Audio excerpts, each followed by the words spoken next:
Greetings! In this week's episode, we'll be making buns, and you can use these buns to make chicken sandwiches or hamburgers or even pulled pork sandwiches.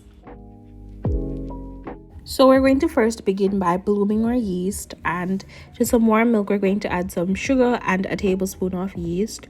We're going to mix this and allow it to sit for 5 to 7 minutes for the yeast to froth up and show that it is in fact active and alive. We're going to add a bit of salt to our flour and we're going to incorporate that. On standby, you want to have a beaten egg and some melted butter because we're going to add that to our flour as well. Before we do all that, we're going to ensure that our yeast is distributed well within the milk solution.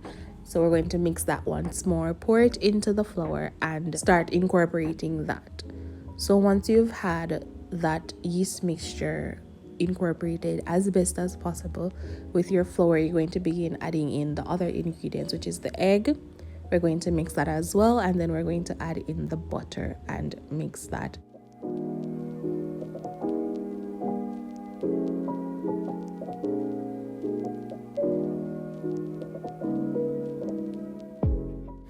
The dough is going to seem very dry, and don't worry, all you need to do is work it and it will come together. If you find that your dough is extremely dry, you can add some sprinkles of water, but as you can see, my dough is really looking dry here, but all I need was work it and knead it until it formed a dough.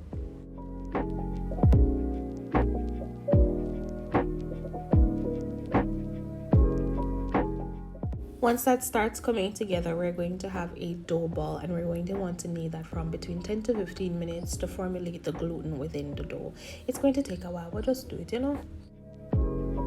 After resting the dough for 2 hours, it's going to proof, and once it proofs, it's supposed to double in size. So we're going to punch this down and divide it into 6 segments. I don't have a kitchen scale, so I tried to eyeball it, but some of them still look bigger than some, but we move. So just divide your dough as best as you can.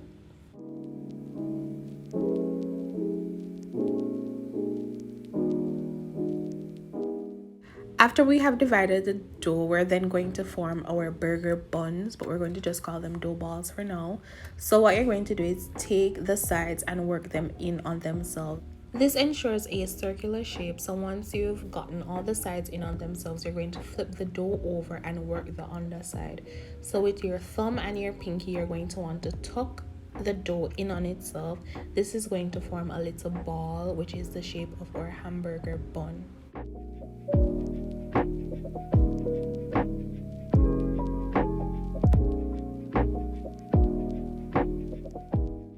Once we have formed all our dough balls, we're going to have them rest for 15 to 20 minutes so that they can proof and increase in size. So this is the size that we've gotten after our 20 minutes.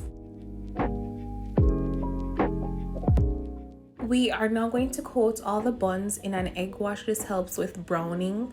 So you notice that burger buns normally have a nice brown color. This is the reason. So we're going to coat generously, but not too much because we don't want egg gathering at the bottom of the bun.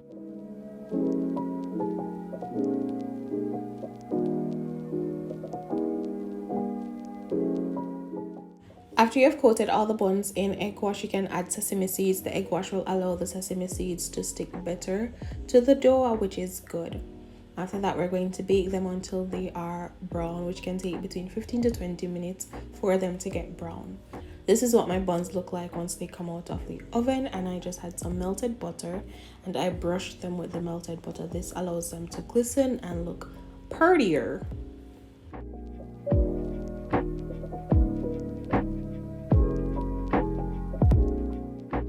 As you can see, the buns all have a beautiful color, and the butter also gives them a little shine, a little glisten.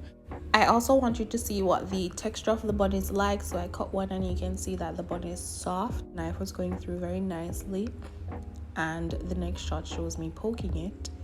You can see that it springs back very nicely. This brings us to the end of another video. I do hope you enjoyed it. I also hope you try making your own burger buns. Don't forget to like, comment, share, and subscribe.